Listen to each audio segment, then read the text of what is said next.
One of the things that Voice has done for me and for my congregation is enable us to really feel like we're part of something larger. During the pandemic, Voice has been this incredible source of hope.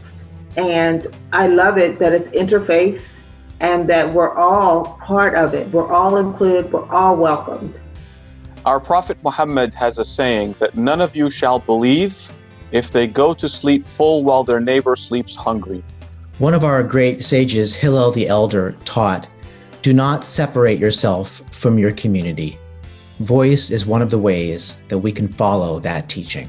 It brings my faith together with my experience. So to me, a lot of the work that we do with Voice is faith in action. Voice knows how to win. Voice knows how to win enough that it can tell a group of people that have been so used to talking about high-minded ideals, but used to losing against organized power, that they can say, but what if we organized and won? Governor Ralph Northam and local lawmakers are helping people get back behind the wheel and back to work. The road being cleared by a new state law. It lets drivers get their license back if it was just suspended because of unpaid court costs. One of the ways that we've been able to help people take care of their families and themselves is working with the governor and General Assembly to allow 627,000 individuals to regain their driver's licenses. That impacts communities, that impacts families, that impacts opportunities. In just one day, 26,000 people have already taken advantage of getting their driving privileges back. It affects people of lower socioeconomic status, and it's a wrong that we all needed to right. Another huge win was the Public Defender's Office in Prince William County. We were the only mega court system and only large county that did not have a public defender's office. Okay, I'm surprised you already have one. So are we. Yeah.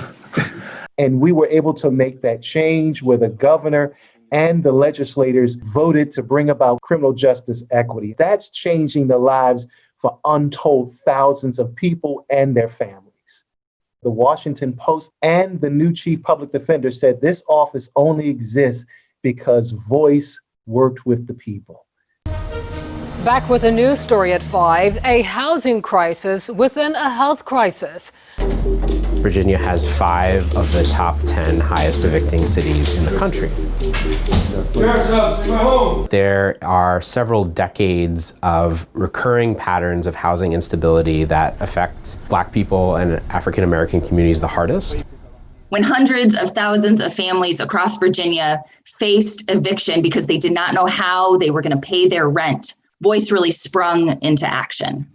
Having seen and heard the stories of so many who have been evicted and to see their lives out on the sidewalks is unacceptable. As principal of a low-income school, I am so very grateful to Voice. They are the one organization that came through for our families as they faced eviction. Voice has meant a lifeline for a lot of the families that I serve as a teacher. We've helped save families from eviction and then helped them use their stories to bring about real change. I love going to school. I have been in the dean's list for the last 3 semesters.